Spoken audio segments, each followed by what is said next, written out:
Strap yourselves into the existential roller coaster, because we're about to plunge headfirst into the wild, terrifying, and frankly unhinged world of artificial intelligence.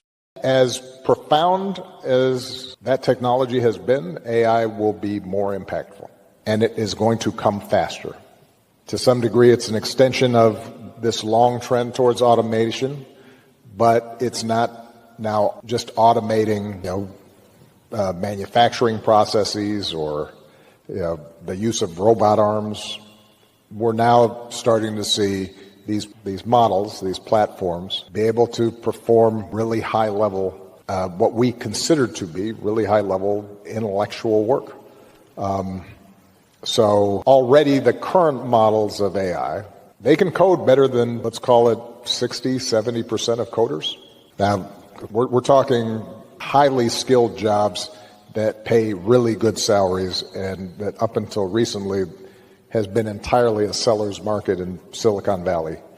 A lot of that work is going to go away. The best coders will be able to use these tools to augment what they already do, but for a lot of routine stuff, you just won't need a coder because the computer or the machine will do it itself. That's going to duplicate itself across professions. So it may be that everybody now, not just blue-collar workers, not just factory workers, are going to have to figure out, where do I get a job? How do I get enough income to feed my family? All of us will be facing some questions about, we're producing a lot of stuff. How do we distribute it? And what's fair and what's not? And how do we get purpose and meaning in our lives? The world's gone full Black Mirror. Your phone's smarter than Einstein, your car's driving itself to therapy, and your job. Oh, it's been outsourced to a neural network that's currently writing Shakespearean sonnets in Python while sipping virtual coffee. This is the world Barack Obama's warning us about, a world where AI isn't just a tool, but a juggernaut, a digital Godzilla stomping through the job market, leaving coders, accountants, and probably poets in its wake.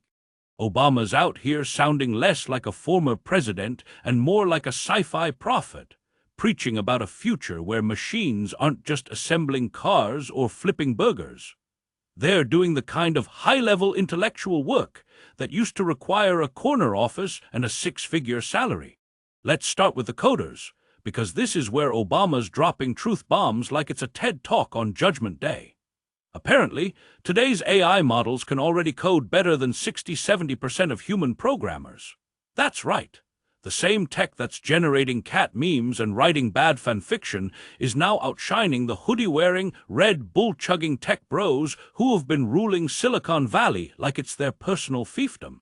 These are highly skilled jobs, folks, jobs that pay enough to buy a Tesla and still have change for a kombucha subscription. And now, poof, gone, replaced by a machine that doesn't need a ping-pong table or a casual Friday to stay motivated. Obama's point is clear. The best coders might survive, using AI to supercharge their skills, but the routine coders, they're about to join the ranks of Blockbuster employees and typewriter repairmen in the great unemployment line of history. This isn't just about coding, though. Obama's painting a broader picture, one where AI's tentacles are slithering into every profession, from law to medicine to, God help us, stand-up comedy.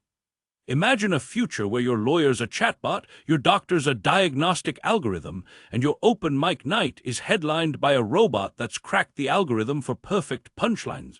It's like The Matrix, but instead of fighting for humanity's freedom, we're all just trying to figure out how to pay rent when our jobs have been yeeted into the cloud. Obama's not just worried about blue-collar workers losing their factory gigs, he's sounding the alarm for white-collar workers, the ones who thought their degrees and LinkedIn profiles made them immune to automation. Spoiler alert, they're not. Nobody's safe when the robots are coming for your cubicle. So what happens when AI starts snatching jobs like a kleptomaniac at a buffet? Obama's got some big questions, and they're the kind that keep you up at night, staring at the ceiling, wondering if your Roomba's secretly plotting to replace you. First up, where do we get jobs? How do we feed our families? These aren't abstract hypotheticals. These are the kind of gut-punch realities that hit harder than a Mike Tyson uppercut. If AI's doing the coding, the writing, the analyzing, what's left for us mere mortals? Flipping burgers. Oh wait, McDonald's already has kiosks for that. Driving Ubers. Nope, self-driving cars are here. Maybe we'll all just become influencers, desperately vlogging our existential crises for a handful of likes and a sponsorship deal with a CBD gummy company. Obama's not just worried about unemployment, he's worried about inequality. Because let's be real, when AI takes over, it's not the billionaires who'll be sweating, it's the rest of us, the ones who don't own the servers or the algorithms. The tech titans, Elon Musk, Mark Zuckerberg, that guy who founded OpenAI and then probably regretted it. They'll be sipping artisanal cocktails on their private islands while the rest of us are fighting over the last gig economy scraps. It's like a dystopian version of Monopoly, where the rich keep buying up Boardwalk and Park Place, and we're stuck trading Baltic Avenue for a loaf of bread. Obama's asking, how do we distribute all this wealth, all this stuff that AI's producing? What's fair? What's just? These are questions that would make Karl Marx sit up in his grave and say, "Told you so." But here's the kicker. Obama's not just talking about economics.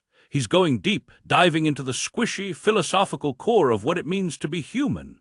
Because when your job's gone, when your purpose is outsourced to a machine, what's left?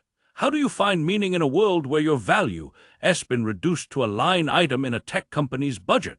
This is the kind of existential crisis that makes you want to ditch your smartphone, move to a cabin in the woods, and start whittling spoons for a living. Obama's warning us that AI isn't just a technological revolution. It's a spiritual one, a reckoning with what it means to be alive when machines can do everything better, faster, and cheaper than you. Now, let's zoom out and get a little liberal on this, because if there's one thing Obama's musings bring out, it's the progressive panic that's been simmering since the first Roomba rolled onto the scene. As a liberal, the AI revolution is both a dream and a nightmare. On one hand, it's the ultimate triumph of human ingenuity, a testament to our ability to create tools that can solve problems, cure diseases, and maybe even write a better Star Wars sequel trilogy. On the other hand, it's a Frankenstein's monster, a creation that's turning on its maker, threatening to upend our economy, our society, and our very sense of self. It's like we've built a rocket ship to the stars, but forgot to pack the parachutes. The liberal in me wants to believe we can harness AI for good, that we can use it to tackle climate change, eradicate poverty, and make sure everyone's got access to health care and a decent Wi-Fi connection. But the realist in me, the one who's watched Terminator 212 many times, knows that's easier said than done. Because let's face it, capitalism doesn't exactly have a stellar track record when it comes to distributing wealth fairly. The Industrial Revolution gave us factories and skyscrapers, but it also gave us sweatshops and smog. The Internet gave us Wikipedia and cat videos, but it also gave us QAnon and TikTok dances. So why should we trust that AI is going to be any different? Why should we believe that the robot revolution will lift all boats instead of just the yachts? Obama's not naive. He knows that AI's potential is matched only by its peril. He's calling for a reckoning, not just with the technology, but with ourselves. How do we build a society where AI serves humanity, not the other way around? How do we ensure that the wealth it creates doesn't just flow to the top 1% while the rest of us are left scrapping for crumbs? These are the kind of questions that make liberals break out in hives because they require big, bold, systemic change, the kind of change that makes corporate donors nervous and moderates reach for their smelling salts. Universal basic income, maybe. Stronger labor protections, definitely. A tax on robot overlords. Okay, I'm getting ahead of myself, but you get the point. Obama's pushing us to think bigger, to imagine a world where AI doesn't just make us obsolete, but makes us better. But let's get to the real gut punch of Obama's AI musings, the question of purpose. Because when machines can do everything, when they're coding, writing, painting, and probably doing your taxes better than H&R Block, what's left for us? This isn't just about jobs, it's about identity, about the stories we tell ourselves to get out of bed in the morning. For centuries, work has been our anchor, our North Star, the thing that gives us meaning and structure. Sure, it's also been a soul-crushing slog for many, but at least it was our soul-crushing slog. Now, with AI poised to take over, we're facing a future where work might not just be scarce, it might be irrelevant. Obama's asking, How do we find meaning in a world where our contributions are dwarfed by machines? It's like showing up to a potluck with a sad little salad, only to find that everyone else brought a 5-course meal cooked by a Michelin-starred robot chef. Do we double down on the things machines can't do, like love, creativity, or binge-watching the Great British Bake Off? Do we redefine what it means to be productive, maybe by valuing caregiving or community building as much as we value coding or stock trading? Or do we just give up and spend our days arguing with chatbots on X about whether pineapple belongs on pizza? This is where Obama's musings get downright existential, and it's where the liberal in me starts hyperventilating.